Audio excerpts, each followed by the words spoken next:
So நீங்கள் எந்த ஒரு எக்கனாமிக் சிஸ்டம் எடுத்தாலும் அதில் ஏதாவது ஒரு அநீதி இருக்கும், சமநிலை இல்லாமல் இருக்கும், ஒரு நிலைத்தன்மை இல்லாமல் இருக்கும். ஆனால் இஸ்லாமிய பொருளாதார இந்த பொருளியல் மட்டும்தான் நியாயம், சமநிலை, நிலைத்தன்மை எல்லாமே வந்து பேலன்ஸ்டாக இருக்கும். ஸோ ஒரு சமூகம் முன்னேறணும்னா அதனுடைய பொருளாதார அமைப்பு நீதமானதாக இருக்கும் இல்லைங்களா? உலகத்தில் பல பொருளாதார முறைகள் இருக்கு. குறிப்பாக இந்த கேபிட்டலிசம், சோஷியலிசம், கம்யூனிசம் இருக்கு, இந்த முதலாளித்துவம் எல்லாமே. ஸோ இந்த முறைமைகள் அனைத்தும் வந்து ஒரு முக்கியமான 3 கேள்விக்கு பதில் சொல்ல முயற்சிக்குது. செல்வத்தை யார் வந்து கட்டுப்படுத்தணும், அதை யார் அனுபவிக்கிறாங்க, அது எவ்வாறு பகிரப்படுது. ஆனா இந்த முறைமைகள் வந்து மனிதனுடைய அந்த மொராலிட்டி, அவனுடைய அக்கௌண்டபிலிட்டி, அவனுடைய பொறுப்புத்தன்மை மற்றும் அவனுடைய இயல்பு, ஹியூமன் நேச்சர், இது எல்லாத்தையும் வந்து முழுமையாக கருத்துல கொள்ளலன்னு தாங்க சொல்லணும். ஏன்னா இந்த இடத்துல தான் இஸ்லாமிய பொருளாதாரம், பொருளியல் வந்து தனித்துவமாக விளங்குது. ஏன்னா அதனுடைய அடிப்படை தத்துவம் வந்து தௌஹீத். இஸ்லாமிய பொருளாதாரத்தோட அடிப்படை என்ன? வானங்கள், பூமியே எல்லாமே அல்லாஹ்வுக்கு சொந்தமானது. படைத்த இறைவன் தான் அதுக்கு சொந்தம். மனிதர்கள்லாம் அதை ஜஸ்ட் நிர்வகிக்கக்கூடியவர்கள் தான். சூரத்துல் ஆல இம்ரான்ல 189வது ஆயத்தை நம்ம பார்க்கலாம். ஸோ இதனுடைய அர்த்தம் என்ன? முழுமையான உரிமை அல்லாஹ்வுக்கு மட்டும்தான். மனுஷன் வந்து ஒரு ஜஸ்ட் ஒரு பொறுப்பாளி, ஒரு ட்ரஸ்டி மாதிரி தான். ஸோ இதனுடைய முக்கிய கருத்து என்னன்னு பார்த்தீங்கன்னா, மனிதன் செல்வத்தை வந்து ஓன் பண்ணல, அதை வந்து ஒரு அமானத்தாக வச்சிருக்கிறான். அவனுக்கு பொறுப்பு கொடுக்கப்பட்டிருக்கு. இந்த உலகத்துல அவன் சரியான முறையில் அல்லாஹ் சொல்ற மாரி, தன்னுடைய இறைவன் சொல்ற மாதிரி அதை என்ன செய்யணும்? செயல்படுத்தணும். ஸோ இதனால வந்து மனுஷனுக்கு என்ன ஆகுது? செலவு செய்யறதுலையும், சம்பாதிக்கிறதுலையும், அதை பகிர்றதுலையும் ஒரு பொறுப்புணர்வு வருது. ஏன்னா அது இறைவனுடையது அந்த செல்வம். இஸ்லாம் வந்து செல்வம் சிலரிடம் மட்டும் சேர்ந்து விடாம அதை பாதுகாக்குது. வெல்த் சர்க்குலேஷனை அதை பாதுகாக்குது, செல்வ சுழற்சியை. ஸோ இஸ்லாமிய பொருளாதாரம் வந்து தனித்துவமா எப்படி இருக்குன்னு சொன்னா நம்ம ஆல்ரெடி அதை பார்த்தோம், தௌஹீத் இல்லைங்களா? ஸோ மேலும் வந்து இந்த வெல்த் சர்க்குலேஷன், செல்வத்தோட சுழற்சியை அது கரெக்டான முறையில் ஹேண்டில் பண்ணுது. செல்வம் சிலர்கிட்ட மட்டும் சேர்ந்து விடாமல் அது பாதுகாக்குது. செல்வம் உங்களில் உள்ள பணக்காரர்களிடம் மட்டுமே சுழன்று கொண்டு இருக்கக்கூடாதுன்னு நல்லா சொல்றான் சூரத்துல் ஹஷ்ருடைய 7வது ஆயத்து.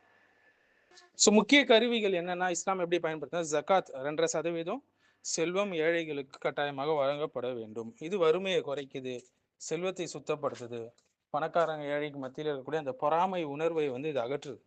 செல்வந்தர்கள் வந்து நம்மளை கவனிக்கிறாங்க என்ற உணர்வு அவங்க கிட்ட இருக்கும். அடுத்து வாரிசுரிமை, இன்ஹெரிட்டன்ஸ் சிஸ்டம். செல்வம் சிலரிடம் மட்டும் சேர்ந்து விடாமல் இது தடுக்குது, பலருக்கு பகிரப்படுது.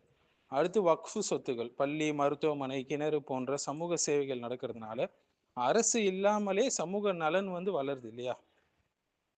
அடுத்து வட்டியை தடை செய்யுது, இஸ்லாமிய பொருளாதாரத்தோட மிக முக்கிய அம்சம். ஏன்னா வட்டி என்பது அல்லாஹ் வந்து ஹராம் ஆக்கியிருக்கான். வட்டியோடைய ஏன் வட்டி ஹராமாக்கியிருக்கான்னா, கடன் வாங்குபவர் மட்டும் ஆபத்துல நிற்கிறார், வங்கிகள் தான் உறுதியான லாபத்தை பெறுது இதனால. ஸோ இதனால கடன் சுழற்சி, அதாவது டெப்ட் ட்ராப் வந்து ஏற்படும், பொருளாதார வீழ்ச்சி இருக்கும். இஸ்லாமிய மாற்று இதற்கு என்னன்னா ப்ராஃபிட் லாஸ் ஷேரிங், லாப நஷ்ட பங்கீடு. ஸோ இதனால் அனைவரும் ஆபத்தை அந்த இதை பகிர்ந்து கொள்றாங்க. ஸோ உண்மையான வியாபாரம் வளருது. அடுத்து மனித இயல்பு, ஹியூமன் நேச்சருக்கு ஏற்றவாறு இஸ்லாமிய இந்த பொருளியல் இருக்கு. ஆனால் கேபிட்டலிசம் பேராசையை உருவாக்குது, கம்யூனிசம் மனிதனுடைய ஆசையை அடக்குது, ஒடுக்குது. இஸ்லாம் மட்டும்தான் மனுஷனுடைய ஆசையை மறுக்கலை, ஆனால் கட்டுப்படுத்துது. ஸோ ப்ராஃபிட் வந்தால் எல்லாரும் ஷேர் பண்ணிக்கிறாங்க, அதே நேரத்தில் லாஸ் வந்தாலும் அது வந்து எல்லாரும் ஷேர் பண்ணிக்குவாங்க. ஸோ உண்மையான வியாபாரம் வளரும் இஸ்லாமிய பொருளியல் வந்தால். ஸோ வந்து இந்த துன்யாவில் உங்களுடைய போர்ஷனை, உங்களுடைய பங்கையும் நீங்கள் மறந்து விடாதீர்கள் அல்லாஹ் சொல்கிறான். மறுமையை நாடி எல்லாத்தையும் செயல்படுங்கன்னு சொல்கிறான். சூரத்துல் கஸஸுடைய 77வது ஆயத் பார்க்கலாம். ஸோ இங்கே துன்யாவும் மறுமை ரெண்டுமே வந்து என்ன ஆகுது? சமநிலையில் பேணப்படுது. மேலும் இஸ்லாமிய பொருளாதாரம் முழுக்க முழுக்க நெறிமுறைகளுக்கு உட்பட்டது, எத்திக்ஸ் இருக்கும் அதில். தடை செய்யப்பட்டது பார்த்தீங்கன்னா ரிபா இருக்குது, அது வட்டி இருக்குது, சூது தடை செய்யப்பட்டது, கேம்பிளிங் தடை செய்யப்பட்டது, மோசடி ஃப்ராடு தடை செய்யப்பட்டது, கரர் வந்து தடை செய்யப்பட்டது, அதிகமான அன்சர்டினிட்டி கரர் தடை செய்யப்பட்டது. ஸோ நீங்கள் ஒருவருடைய செல்வத்தை மற்றொரு அநியாயமாக சாப்பிடாதீர்கள்னு நல்லா சொல்கிறான் சூரத்துல் பக்ரால. கூடுதலாம ஒரு இஸ்லாமிய அரசு இருக்கும்போது சந்தையை எது கண்காணிக்கும், அநியாயத்தை தடுக்கும், ஏழைகளுக்கு உதவும். வரலாற்றில் உமர் இப்னு அப்துல் அசீஸ் நம்ம பார்த்துருக்கோம் இல்லையா? அவருடைய வாழ்க்கையை படித்தாலே உங்களுக்கு தெரியும். ஜக்காத் பெறது கூட யாரும் இல்லை என்ற அளவுக்கு அந்த சமூகம் இருந்ததுன்னு சொல்லலாம். எல்லாமே வந்து நல்ல ஒரு பொருளாதார நிலையில் இருந்தாங்க. ஸோ இது கோட்பாடு மட்டும் இல்லைங்க, மாறாக நடைமுறையில் சாத்தியமான வெற்றி கொடுக்கக்கூடிய ஒரு சிஸ்டம். ஸோ இஸ்லாமிய பொருளாதாரம் லாபத்தை மட்டும் நோக்கமாக கொண்டு செயல்படுற பொருளாதாரம் இல்லைங்க. சமநிலையை மட்டும் நோக்கமாக கொண்டது கிடையாது. நியாயத்தை, தர்மத்தை அடிப்படையாக கொண்ட ஒரு பொருளாதாரம். ஏன்னா அல்லாஹ் நியாயத்தை கட்டளையிடக்கூடியவனாக இருக்கிறான். சூரத்துல் நஹ்ல்ல நம்ம பார்க்கலாம்.